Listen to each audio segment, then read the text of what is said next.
बहुत समय पहले की बात है। उत्तर भारत के एक छोटे से गांव मोहनपुर में एक गरीब लेकिन सच्चे दिल वाले लोग रहते थे। यह गांव बहुत ही साधारण था। मिट्टी के घर, कच्ची सड़कें और चारों ओर फैले हरे भरे खेत। लेकिन इस गांव की सबसे बड़ी पहचान थी वहां के लोगों की आस्था और सादगी। गांव के बीचों बीच एक छोटा सा मंदिर था, हनुमान जी का मंदिर।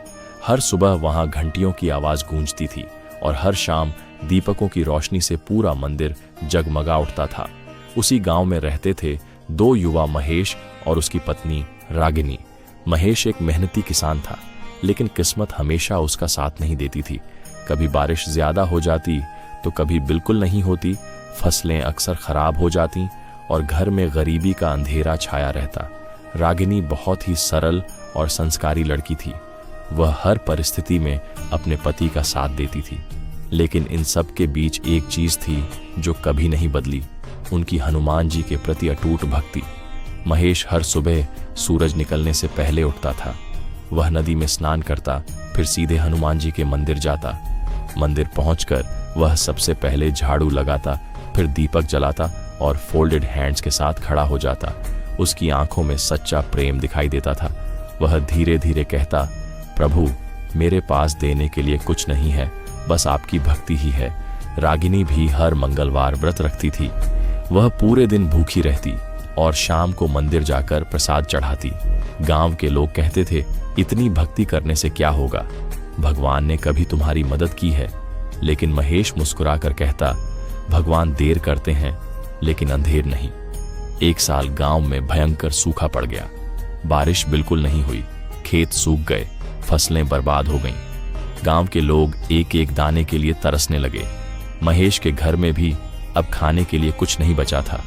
एक रात रागिनी ने धीरे से कहा, महेश, अब क्या करेंगे, घर में अनाज खत्म हो गया है। महेश कुछ देर चुप रहा, फिर बोला, रागिनी, चिंता मत करो, हनुमान जी है ना, वो हमारी परीक्षा ले रहे हैं। रागिनी की आंखों में आंसू आ गए, लेकिन उसने कुछ नहीं कहा। अगले दिन जब महेश मंदिर गया तो कुछ गांव वाले उसका मजाक उड़ाने लगे। क्यों महेश, तेरे हनुमान जी ने अब तक मदद क्यों नहीं की? इतनी पूजा करता है फिर भी भूखा है। महेश ने कुछ नहीं कहा, बस चुपचाप मंदिर में जाकर बैठ गया। उसने आंखें बंद की और मन ही मन कहा, प्रभु, अगर मेरी भक्ति सच्ची है तो मेरी लाज रख लेना। उस रात कुछ अजीब हुआ। गांव में तेज हवा चलने लगी, आसमान में काले बादल छा गए। रागिनी डर गई। महेश, ये क्या हो रहा है? महेश ने आसमान की ओर देखा और धीरे से बोला, लगता है कोई चमत्कार होने वाला है। रात गहराती जा रही थी। आसमान में काले बादल और भी घने हो गए थे। तेज हवाएं चल रही थीं, जैसे कोई अदृश्य शक्ति पूरे गांव को झकझोर रही हो।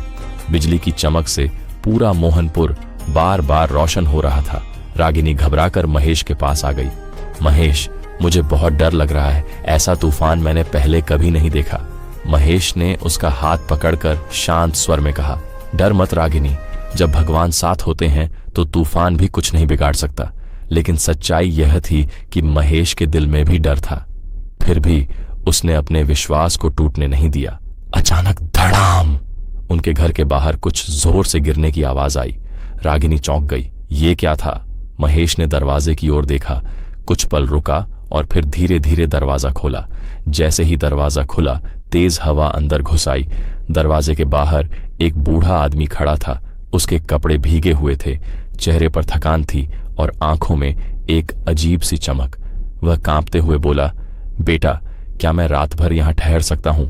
बाहर बहुत तेज तूफान है। रागिनी ने महेश की ओर देखा। घर में खाने को कुछ नहीं था, खुद के लिए भी नहीं। फिर भी महेश ने बिना सोचे कहा, आइए बाबा, ये घर आपका ही है। रागिनी धीरे से बोली, महेश, घर में तो बस एक ही रोटी बची है। महेश मुस्कुराया, तो क्या हुआ, आज हम नहीं खाएंगे, लेकिन अतिथि भूखा नहीं सोएगा। रागिनी की आंखें भर आईं। उसने बिना कुछ कहे वह आखिरी रोटी उस बूढ़े आदमी के सामने रख दी। बूढ़े ने रोटी खाई और गहरी नजर से दोनों को देखा। रोटी खाने के बाद वह बूढ़ा अचानक बोला, तुम दोनों बहुत अच्छे हो भगवान, तुम्हारी हर मुश्किल दूर करेंगे। उसकी आवाज अब पहले जैसी कमजोर नहीं थी, उसमें एक अजीब सी शक्ति थी। महेश और रागिनी हैरान रह गए। कुछ देर बाद तूफान धीरे धीरे शांत होने लगा। महेश ने सोचा कि बूढ़े के लिए बिस्तर लगा दे, लेकिन जब उसने पीछे मुड़कर देखा तो वह बूढ़ा वहां नहीं था। दरवाजा भी बंद था, कोई बाहर नहीं गया था। रागिनी घबरा गई। महेश, वो बाबा कहाँ गए? महेश के रोंगटे खड़े हो गए। वह धीरे से बोला, ये कोई साधारण आदमी नहीं था। अगली सुबह जब महेश घर के बाहर गया तो उसकी आंखें फटी की फटी रह गईं। जहां कल तक सूखा खेत था, वहां अब हरे भरे पौधे लहरा रहे थे। चारों तरफ हरियाली छा गई थी, जैसे रातों रात किसी ने धरती को जीवन दे दिया हो। धीरे धीरे पूरे गांव में खबर फैल गई। लोग दौड़कर महेश के खेत के पास आए। सब हैरान थे, ये कैसे हो सकता है? कल तक तो सब सूखा था। जो लोग कल तक मजाक उड़ा रहे थे, आज वही लोग चुप थे। महेश की आंखों में आंसू आ गए। उसने आसमान की ओर देखा और कहा, प्रभु, आपने मेरी लाज रख ली। रागिनी ने हाथ जोड़ ली। उसे अब समझ आ गया था। सुबह का वो चमत्कार पूरे मोहनपुर गांव में आग की तरह फैल गया। जहां एक तरफ लोग हैरान थे, वहीं दूसरी तरफ कुछ लोगों के मन में ईर्ष्या पैदा हो गई। महेश के खेत अब हरे भरे हो चुके थे। जहां पहले सूखा था, अब वहां जीवन लहरा रहा था। गांव के बुजुर्ग बोले, ये भगवान की कृपा है। इतनी जल्दी ऐसा चमत्कार केवल वही कर सकते हैं।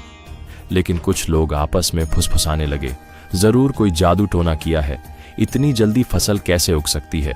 उनमें सबसे आगे था गांव का साहूकार धनराज। धनराज बहुत लालची और घमंडी आदमी था। उसे महेश की खुशहाली बिल्कुल पसंद नहीं आई। वह मन ही मन बोला, अगर ये गरीब यूं ही अमीर हो गया तो गांव में मेरी इज्जत कौन करेगा? उसने एक चाल चली। अगले ही दिन धनराज गांव के लोगों को इकट्ठा करके बोला, महेश ने गलत तरीके से ये सब पाया है। उसने कोई तंत्र मंत्र किया है। गांव वाले हैरान रह गए। कुछ लोग डर गए और कुछ लोग उसके साथ हो गए। महेश को बुलाया गया। धनराज ने ऊंची आवाज में कहा, अगर तू सच्चा है तो साबित कर, वरना तुझे गांव छोड़कर जाना होगा। रागिनी यह सुनकर रोने लगी।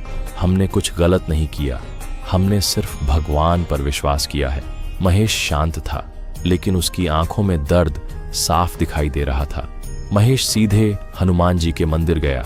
वह उनके सामने बैठ गया और आंखें बंद करके बोला, प्रभु, आपने अब तक मेरी रक्षा की है, लेकिन आज मेरी इज्जत दांव पर है।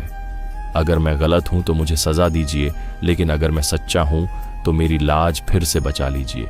उसकी आंखों से आंसू बहने लगे। महेश और रागिनी बहुत दुखी थे। गांव वालों ने उन्हें अगले दिन तक का समय दिया था। अगर वे अपनी सच्चाई साबित नहीं कर पाए तो उन्हें मोहनपुर छोड़ना पड़ेगा। फिर से वही अजीब सी आहट हुई। टक टक दरवाजे पर कोई था। महेश ने धीरे से दरवाजा खोला और सामने जो देखा, उसकी आंखें भर आईं। दरवाजे पर फिर वही बूढ़ा आदमी खड़ा था, लेकिन इस बार उसके चेहरे पर हल्की मुस्कान थी और आंखों में एक अलग ही तेज। वह बोला, बेटा, लगता है इस बार तुम्हारी परीक्षा थोड़ी कठिन है। महेश तुरंत उसके चरणों में गिर गया। प्रभु, मैं समझ गया, आप कोई साधारण इंसान नहीं हैं। बूढ़े ने उसे उठाया और कहा, कल सुबह पूरे गांव के सामने एक काम करना। तू अपने खेत के बीच में खड़ा होकर मेरा नाम लेना, सच्चाई खुद सामने आ जाएगी। महेश ने सिर झुका लिया। जैसा आप कहें। रागिनी अब भी हैरान थी, लेकिन उसके मन में अब डर नहीं था, क्योंकि उसे विश्वास था। गांव के सभी लोग खेत के पास इकट्ठा हो गए। धनराज आगे बढ़ा और ऊंची आवाज में बोला, महेश, आज सच सामने आ ही जाएगा। अगर तू झूठा निकला तो तुझे यह गांव छोड़ना होगा। रागिनी की आंखों में आंसू थे, लेकिन इस बार उसके चेहरे पर डर नहीं, विश्वास था। महेश धीरे धीरे अपने खेत के बीचों बीच गया। उसने आंखें बंद कीं और पूरे विश्वास के साथ कहा, जय बजरंगबली, अगर मेरी भक्ति सच्ची है तो आज मेरी लाज रख लेना। कुछ पल के लिए सब कुछ शांत हो गया। अचानक आसमान में तेज रोशनी फैल गई। हवा एकदम शांत हो गई और महेश के खेत के बीचों बीच एक तेजस्वी प्रकाश प्रकट हुआ। लोग डर गए, कुछ घुटनों पर बैठ गए। उस रोशनी के अंदर से एक दिव्य स्वर गूंजा, जो सच्चे मन से मेरी भक्ति करता है उसकी रक्षा मैं स्वयं करता हूं। उसी समय धनराज अचानक कांपने लगा। उसका चेहरा पीला पड़ गया और वह जमीन पर गिर पड़ा। वह रोते हुए बोला, मुझे माफ कर दो, मैंने ही झूठ फैलाया था। मैं महेश से जलता था। पूरा गांव स्तब्ध रह गया। सच्चाई सबके सामने आ चुकी थी। महेश की आंखों से आंसू बहने लगे। वह जमीन पर झुक गया। प्रभु, आपने फिर मेरी लाज रख ली। रागिनी भी रोते हुए भगवान का धन्यवाद करने लगी। अब वही लोग जो पहले मजाक उड़ाते थे महेश के पास आए और बोले, हमें माफ कर दो, हमने तुम्हारी भक्ति पर शक किया। महेश मुस्कुराया, भक्ति में शक नहीं, विश्वास होना चाहिए। उस दिन के बाद पूरा मोहनपुर गांव बदल गया। लोगों के दिल में सच्ची भक्ति जाग उठी। हनुमान जी का मंदिर अब और भी ज्यादा भव्य हो गया और हर कोई सच्चे मन से भगवान को याद करने लगा। हमारी भक्ति कहानी कैसी लगी हमें कमेंट करके जरूर बताएं और चैनल को सब्सक्राइब कर लें